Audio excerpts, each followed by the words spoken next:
And then we also have Elizabeth Patterson from Girls Education Initiative of Ghana.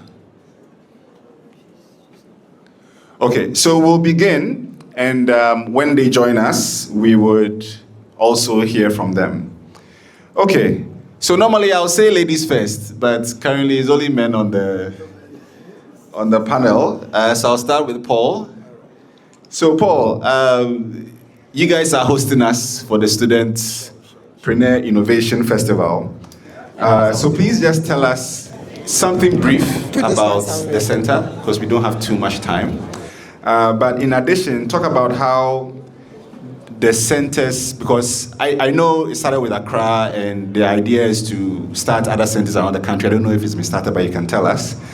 So how are these centers trying to partner with schools to deliver hands-on IT training so that we can have even more competent innovators?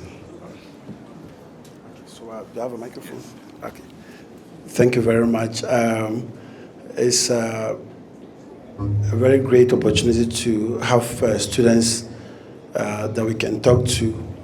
In fact, I like it when one of the speakers mounted the stage and spoke about the opportunities that the current generation has that we didn't have.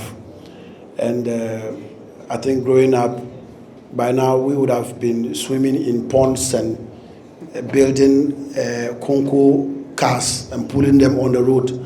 But today, the youth are very lucky, very, very lucky that they have all of these opportunities, sitting down here and listening to people from industry, with people with industry skills and stuff that they can learn from. Let me run you quickly on what we do at the Ghana Digital Center. This is the digital hub for the country that is supposed to lead the digital transition of the country. You know, the world is becoming digital, and Ghana should not be left behind. We have to also become digital. And this center was set up to help Ghana transition from the manual way of doing things to becoming more digital like other countries. And then what we do in this center is that we try to contribute to the technology that we consume. You know, Africa has become consumers of technology instead of contributing to it. And one of the goals of this place is that we're working with innovators, we're working with young entrepreneurs, we're working with people in the tech and ecosystem to also build and contribute to the technology that we consume, so that Africa will not just be consuming technology. We should have our own data centers. We should have our own technological frameworks that we can use. Thank you very much. Then I will tackle the question you've given, that how can the data center partner with schools to deliver hands-on trainings? Yes, the data centers, more like other training centers, is a training center. So training centers differ a lot from schools or academic institutions. Academic institutions provide, foundational academic educations, but training centers are focused on providing hands-on, practical skills, skill-specific and vocational trainings. And that is what this digital center is set up to do. Our trainings are flexible. We don't follow rigid time schedules like schools or academic institutions. We have, trainings ranging from after school, evening classes, weekend classes, and even vacation trainings for students.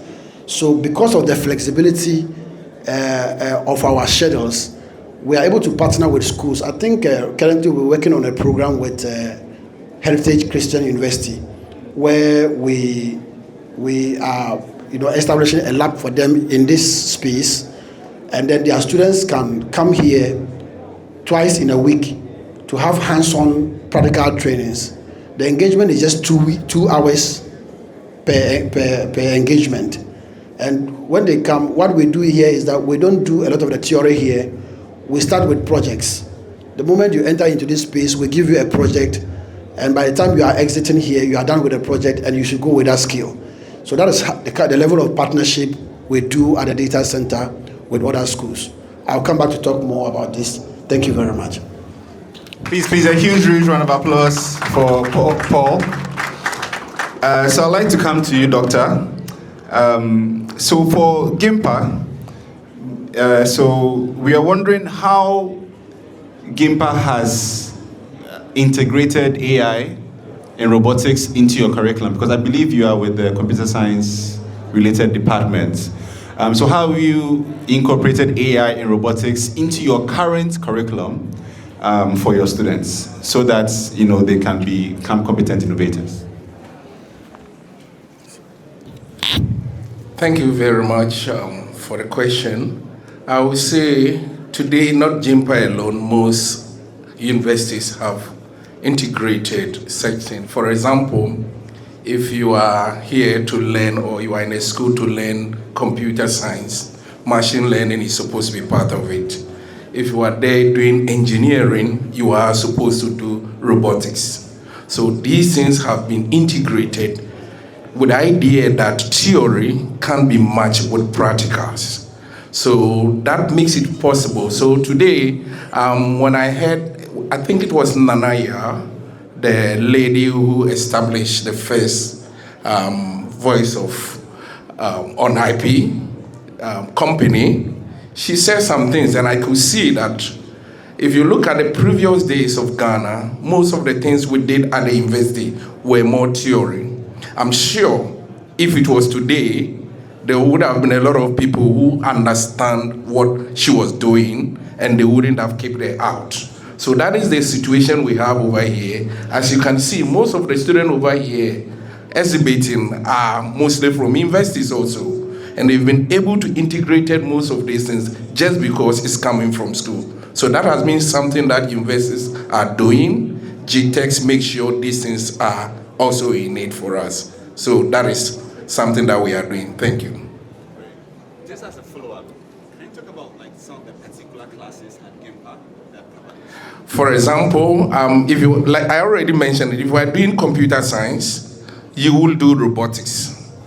If you will do machine learning. So typically, all these things, if you are doing business, AI is there. So you use AI for decision making and other things. And let me add that AI is a tool for you to get things done. I have never discouraged my students not to use AI. AI is a tool. However, you should use it ethically. That is what I will say. So nobody is saying these things are not supposed to be integrated. We shouldn't replace them. We should rather add them. And that is why sometimes industry, even going to the industry, if you have just after school and you go to the industry, they expect you to be able to use this robotics. You are not supposed to go and use theories over there alone. You must see those practical things. So if you go to most of the universities now, they have robotic labs. I can mention a lot of universities, robotic labs, AI labs, and these are things to help to make sure we integrate. We can also do that by also partnering with the industry also. And most schools today have partnered with some industries that students go there, have internship and other things. So indeed, we have integrated most of these things into what we do at the universities. Thank you.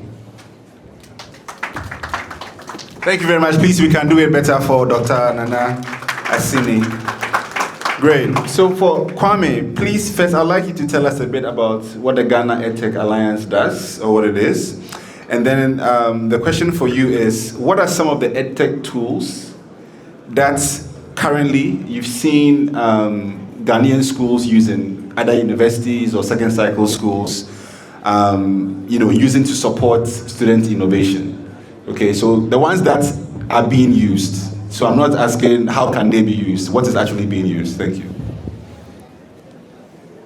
Thank you so much. So the Ghana EdTech Alliance is an association of education technology startups and companies in Ghana. We are driven by the mission of, we are excited about technology and how technology can help us improve education as we know it. So what am I talking about? I'm talking about how we can leverage on technology and these tools to improve educational outcomes, number one. Number two, how we can use them to improve overall education administration and delivery. And then number three has to do with how we can leverage on these tools to improve and assist our teachers to help deliver teaching and learning in the classroom. And then there's a context to this, right? So the context here is that Ghana is a developing country, and for the change that we want to see, for the vision that we want to see of Ghana, it's the human beings that is going to make it happen. And the vehicle to make that happen is education. And so if you're able to capitalize on the technology available now, right, to build tools that is going to assist teachers, that is going to assist parents, that is going to assist learners, to help them improve learning outcomes, to help, in a sense, improve the quality of human resource that we are going to have available. That is going to help us help build that vision that we want to see. That's what gets us excited about technology. To your question, what are the tools being used now? Let me just say that for the very longest time, a lot of our schools have been very reluctant when it comes to getting technology into the classroom. And then COVID happened, and we started moving around like, for much of a better descriptor, like headless chickens. I know quite a number of schools that closed down because they didn't know what to do at the time. Yes, this is like true story. And now we've had a situation where there's a certain vibrancy in the space, right? So just like fintech, we are having a situation now where everybody is looking to hear what's the exciting edtech tool that is available to help me. So with students, for example, that can help me with exam preparation. That can help me understand STEM and STEM-related topics, robotics, like you mentioned. There's a certain excitement that's gotten into the space, and that makes me really, really happy.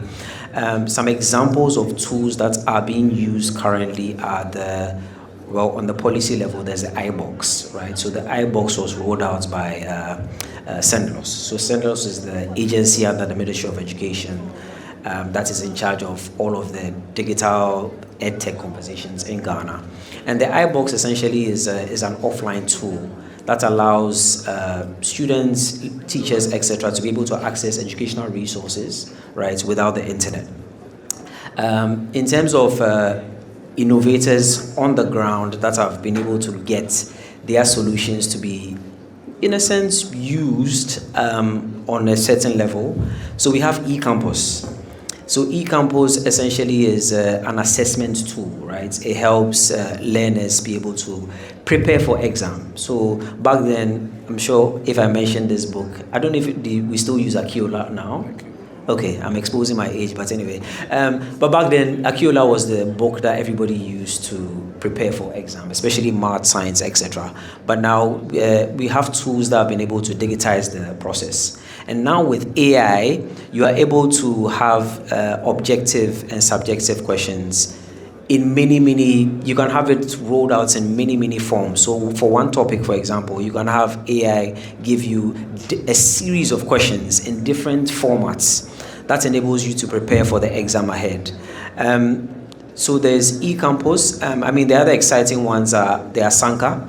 So the Asanka is also an offline tool that enables people in underserved communities, people without internet, etc., be able to access education materials. There's also a really exciting one called the Deaf Can Talk. So the Deaf Can Talk is an assistive tool that helps learners who have hearing impairments be able to learn and helps teachers, help them educate those classes of people in the Ghanaian classroom. Yeah. Thank you so very much. Please, a round of applause for Kwame. Okay, so I'd like to, because of time, there'll just be one more question, but please just be brief for us so that we can stick to time. So, Dr. I want to start with you. And so at GIMPA, you train lots of students, and you talked a little bit about industry, how you involve industry in what you're doing. I wanted you to tell us, how are you involving industry? Because there are lots of edtech startups, like different IT companies in Ghana that, maybe have gone ahead to build solutions that some of the students that you are training might want to build.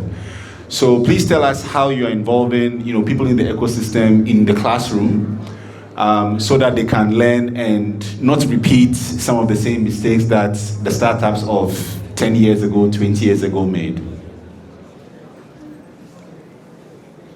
I think first of all, that is where universities are important, because what we do is that we take the theory and compare it with the practicals. So the theory is what has been done and has been established to be good. However, you can take that theory and use it in such a way that either you change it or you repeat the same thing. It serves as a guide. So if you come to JIMPA, for example, we normally invite the industry to come. What they are doing, we partner with them, we discuss it. If we find something new, we see, okay, this is what we have seen over here. Can you now go and practice it? For example, I'm in the software development industry. When we develop a software with a theory, we take it to them, go and use. Let's see how it will be. Remember, the software you are using today that is so good, everything look good, wasn't good like that.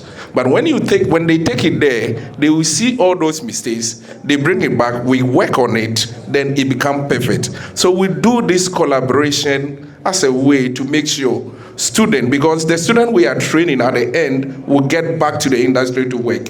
So when we start that collaboration, it helps them so that when they go, they can find their feet. So that's most of the things we are doing. Thank you.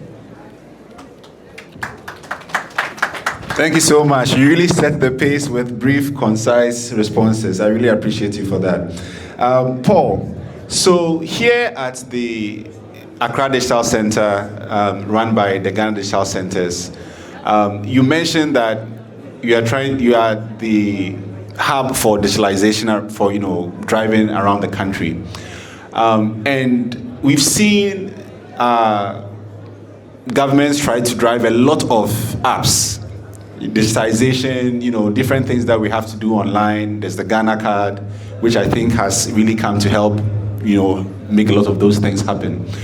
But one of the concerns is a lot of the times we don't have a huge percentage of the population that can really use the apps that the government is releasing. And when the population is able to use these apps, a lot of the innovators in this room would also benefit because they will be upskilled to use the apps that we are also building privately. So what has the center been doing to ensure that we can have more of our population, especially those who are not in this room, who might not be, as educated, to be able to leverage the apps that the government is building and then ultimately what we are also building? Okay, so just like I mentioned earlier in my submission, that the Digital Center is helping to transition Ghana into a digital ecosystem where people get to use technology for their everyday activities. So as part of that mandate, we run a lot of trainings here. We have a lot of labs from animation studio to cybersecurity and coding labs here. And what we do is that we partner with other companies, GIZ and other fintech companies, to run some of these trainings. So people can take advantage of some of this training to upskill them, upgrade their skill, learn how to use the apps that are being deployed every day, including the ones that are yet to come. Because it is important that everybody possesses a level of digital skills, because we are not going back. Technology has come to stay, and the earlier we learn to get acquainted to technology, the better for all of us. Thank you very much. Awesome. Thank you so much. Great. So we'll troop in to come and upgrade our digital literacy skills. So last question for you, Kwame. I think a lot of the people in this room are people who are building innovative solutions, want to build innovative solutions, work with institutions who are doing so.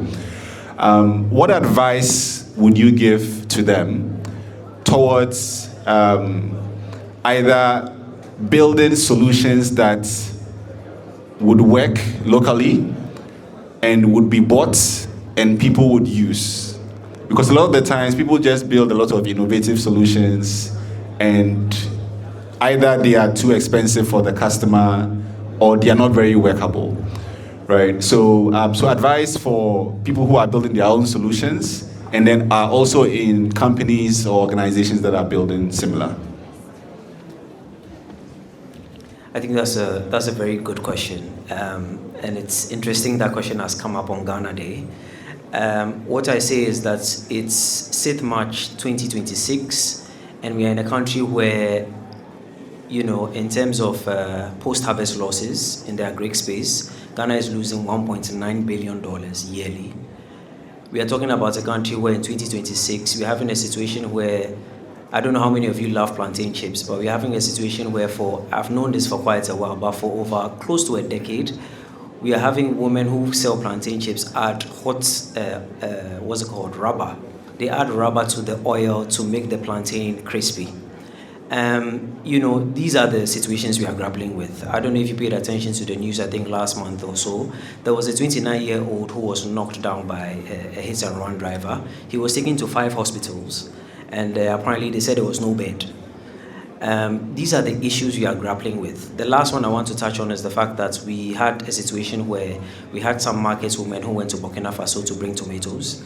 And because some militant people, decided to misbehave, some of them were killed. These are the situations. Yeah. Think of the people in this room. Right. And how they can solve the issues you just talked about. I'm coming to that point. That's essentially the point. I don't want to talk about what the government will do. Yes. I want to talk about what we would do. You are absolutely spot on, and it's good we're having this conversation on Ghana Day. For a very long time, and when you talk to a lot of young people, there's a growing uneasiness, right, with the sorts of education we are receiving. And I'm happy to hear that there are certain moves by GIMPA and other educational institutions to incorporate technology in the conversations with the courses they are delivering. Because we have to face the fact and realize that academia is in the country, industry is in the country. And for the vision that we want to see of Ghana, it's us, it's the people. So the silo mentality of these actors and the way they put us in a position where we are churning out people who are so disconnected from their realities, to where when they are building solutions or coming up with innovations, it always comes across like they are building for the first world. But you are here with me in Ghana, right? And you see that a lot, even because I'm plugged into the tech space. You see a lot of solutions, you see a lot of young people, and the solutions they are building, you are like, who is going to use this solution? Number one. Number two, even if it's feasible and it can work, how much are you going to charge to first even break even and then look to make profit? That goes to tell you that there's a much deeper problem that we are not facing, right? And, in the spirit of Ghana Day, I want to encourage all of us, especially the young people over here, that, Ghana is a developing country.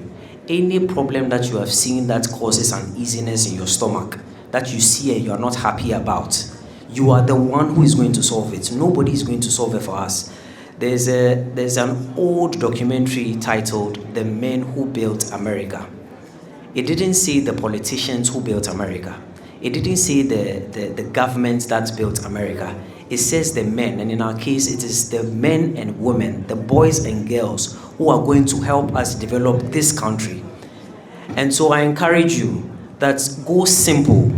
Be as simple as possible. Ghana has a situation where we do not have 100% electricity access. We have a situation where we don't have 100% internet penetration. And that's why when people are building tools, example, in the education space, for example, when I hear offline, I am excited because you are paying attention, right? When you say that, okay, I'm trying to build a tool that can explore the use of solar to charge the tools, I say you are thinking because you understand your context. You need to understand your context and then come up with tools that is going to speak to your context. If you want to make money, make sure that you are speaking to the pain points that the people that you are going to sell to are feeling. So when I hear people saying they want to build apps, they want to do this, I'm like, how many people use apps? How many people do you see using apps? Right? So, in the spirit of encouragement, in the spirit of Ghana Day, right? Let us all get aligned. Let us all begin to think of the many, many problems we have and then begin to think of practical solutions that can speak to those problems. Thank you. Thank you so much, Kwame. In the spirit of the apps that you were talking about, I always ask young innovators or people interested in this space in Ghana, show me your phone and show me the Ghanaian apps on your phone. So if you don't have Ghanaian apps on your phone, just imagine the one that you build, who is going to use it? So in the spirit of Ghana Day and Ghana Month, I am personally excited to see all the people here today who are wearing Ghana, especially those wearing the jerseys. Let's continue to push and promote quality made in Ghana products this month and throughout the year. Thank you so much for your time, and please a big round of applause for our panelists. Marvin.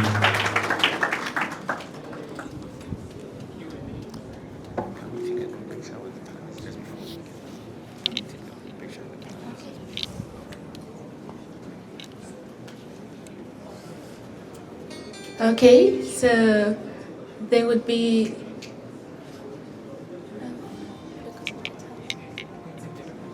okay. So they'll be taking some pictures, please. Our photographers, are you ready?